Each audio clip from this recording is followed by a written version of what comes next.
Hello everybody. So this video is entitled Elite Stalk Bitcoin, Central Bankers at Davos.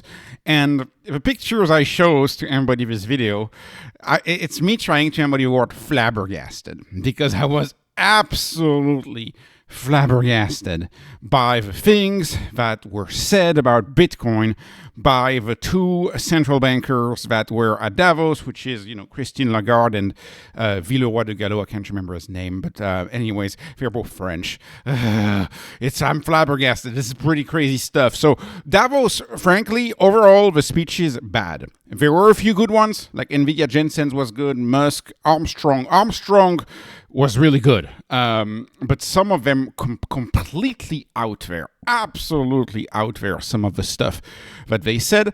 And I selected 4 things that I found very much outrageous, and I'm going to rebut them. Four things I've heard from the elites about Bitcoin that need urgent debunking.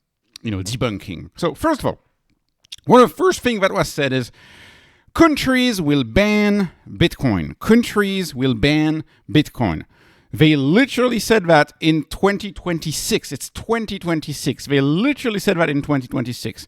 2013 FUD throwback in 2026.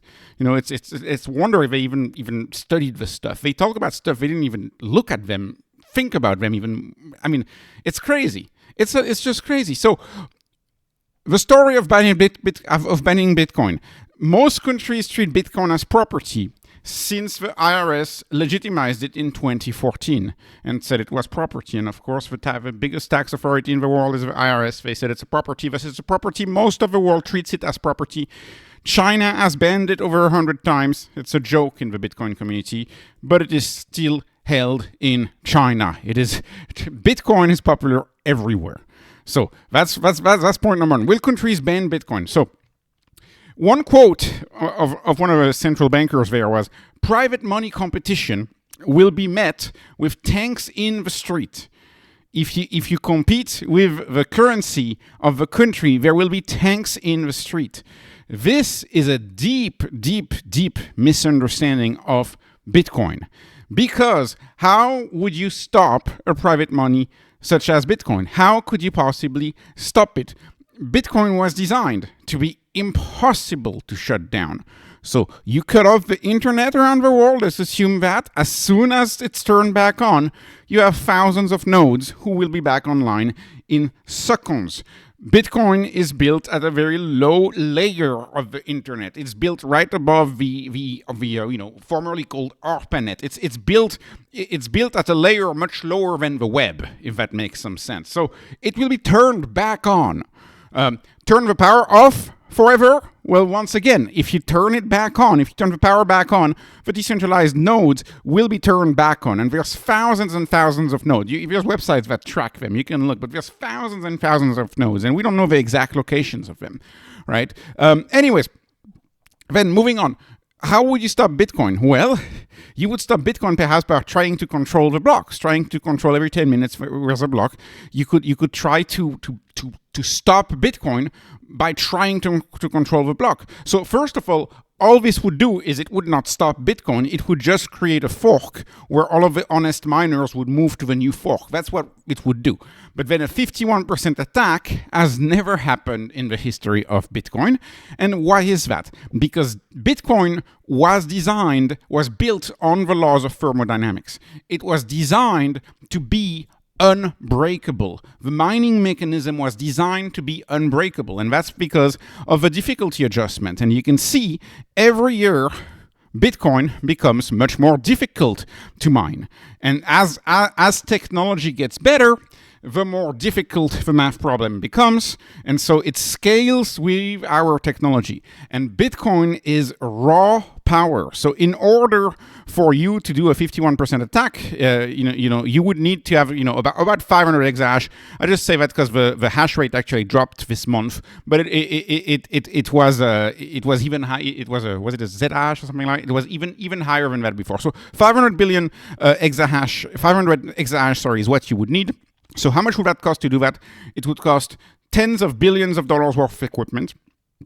And it would cost between 5 and 7.5 gigawatts of concentrated power in order to power that equipment.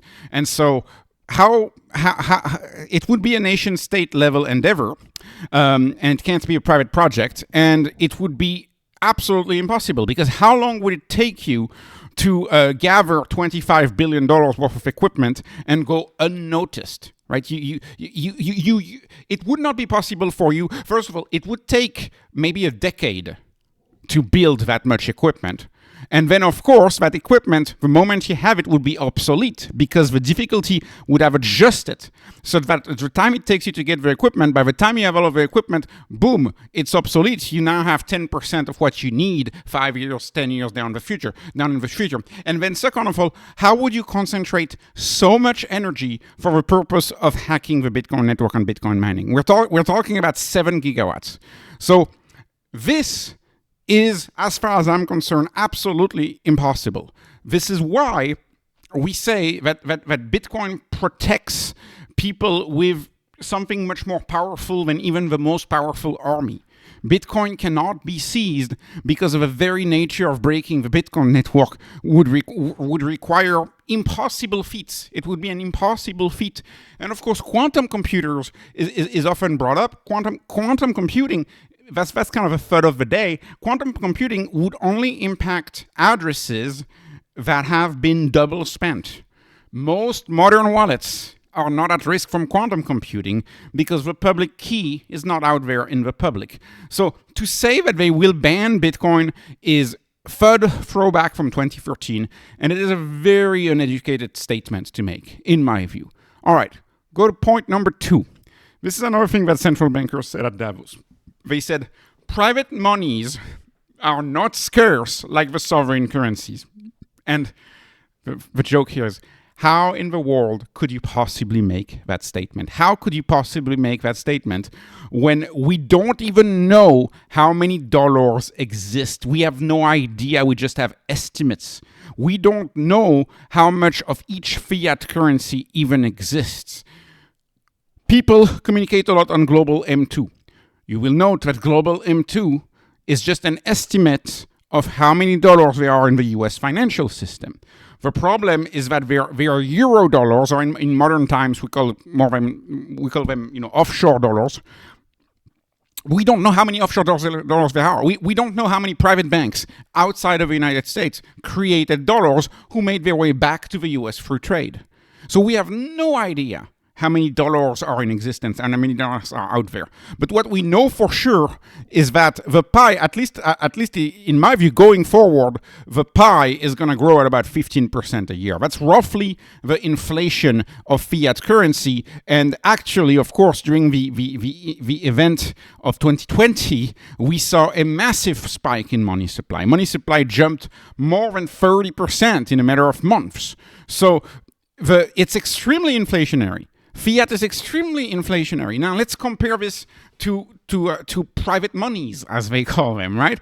So Bitcoin, of course, has a hard cap of 21 million. Bitcoin is not inflationary.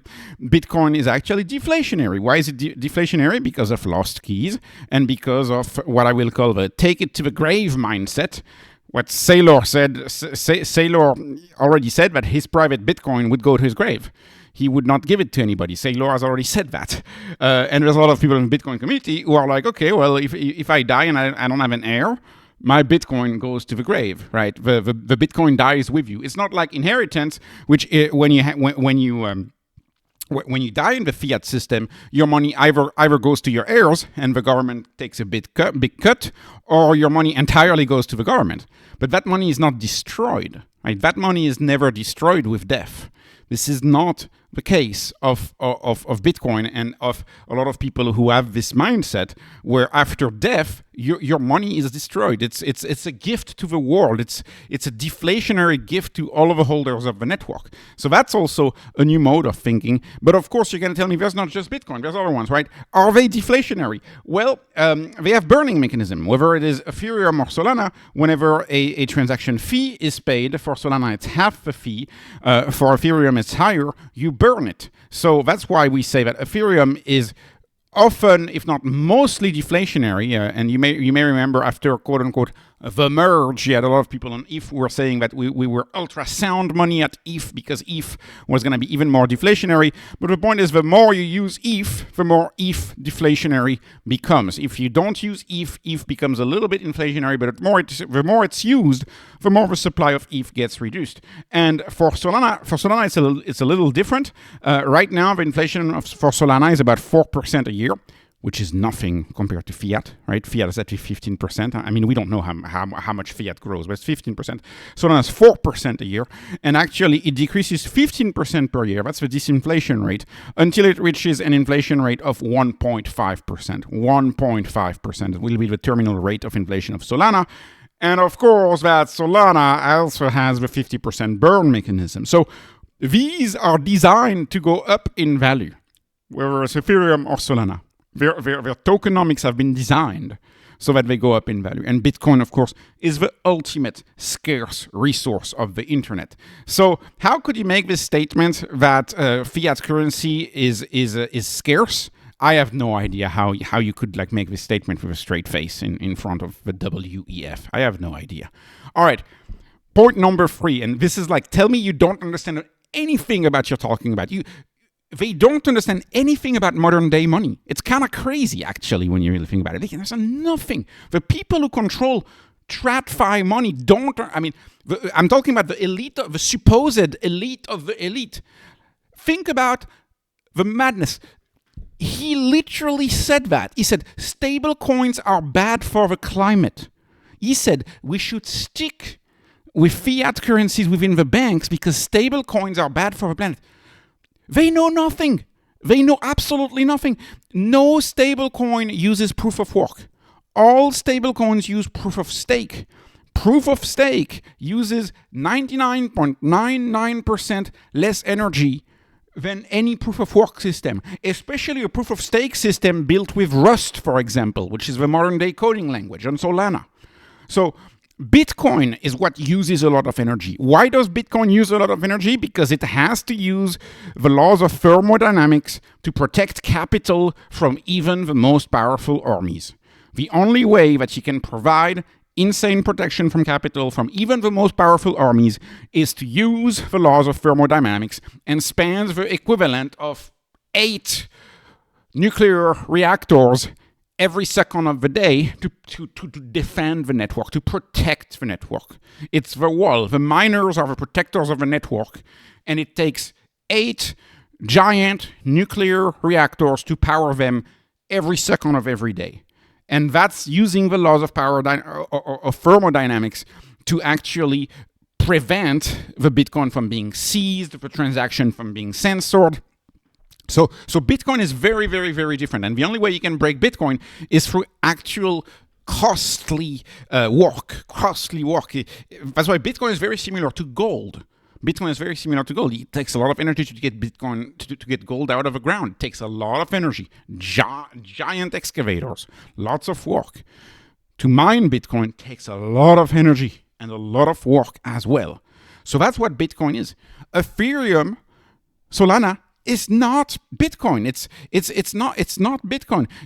Ethereum, Solana have and can fail, right? You can, it happened for Ethereum, you can reverse transactions. They can go down. They rely heavily on cloud hyperscalers. What would happen if Amazon Web Services shut down, right? These systems would be impacted. The protection of something like Solana or Ethereum, that protection comes from good code, and good code they have, especially like Solana. I mentioned code again. Rust, for example, is a much more scam-resistant, attack-resistant code. So good code, good repository, but they don't use the laws of thermodynamics like Bitcoin.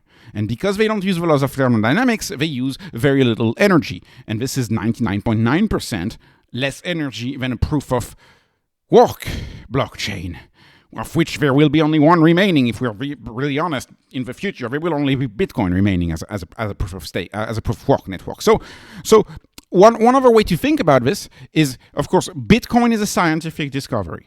Bitcoin is the grandest achievement of the academic field of cryptography. It is a scientific discovery. Solana, Ethereum, it's excellent infrastructure. It's Web3, as some people sometimes call it. It's the next generation of the internet. This is next-gen internet. Right? This is Solana, Ethereum. It's the evolution of the financial system. I believe eventually the evolution of companies. I believe eventually you'll have entire networks built on, say, a Solana, for example, that would compete against a YouTube. Right? You'll have an entire network built on Ethereum that may compete against an insurance company. The next application of these, of course, is competing against New York Stock Exchange and all of the NASDAQ and all of these centralized systems. You're going to be able to compete with these decentralized systems. But they're not fail-proof. They don't need the power of the most powerful armies to protect the network. That's not how they work. These are very different. So anyways, I think this is an important point, and to say that stablecoins are bad for the climate is it just screams that you don't know what you're talking about. Because they don't use energy. Stablecoins don't use at all energy. Very little energy. Anyways, and then last one, and this one, I'm gonna have to calm myself with this one, but this is literally what they said. Banks pay zero on deposits for financial stability. How could you possibly say that?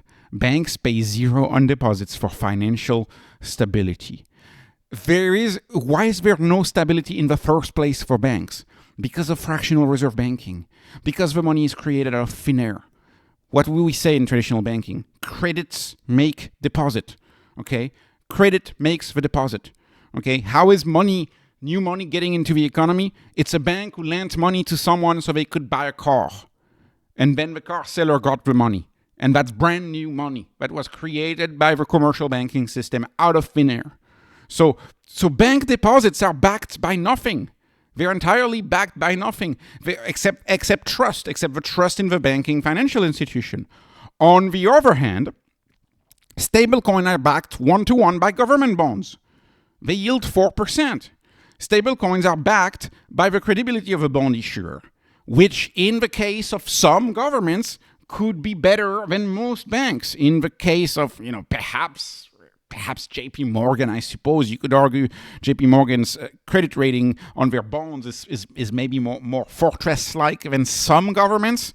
But I mean, this is going to sound crazy, but I would argue that governments backing bonds is still better than banks backing bonds. And of course, both of them are backed by trust.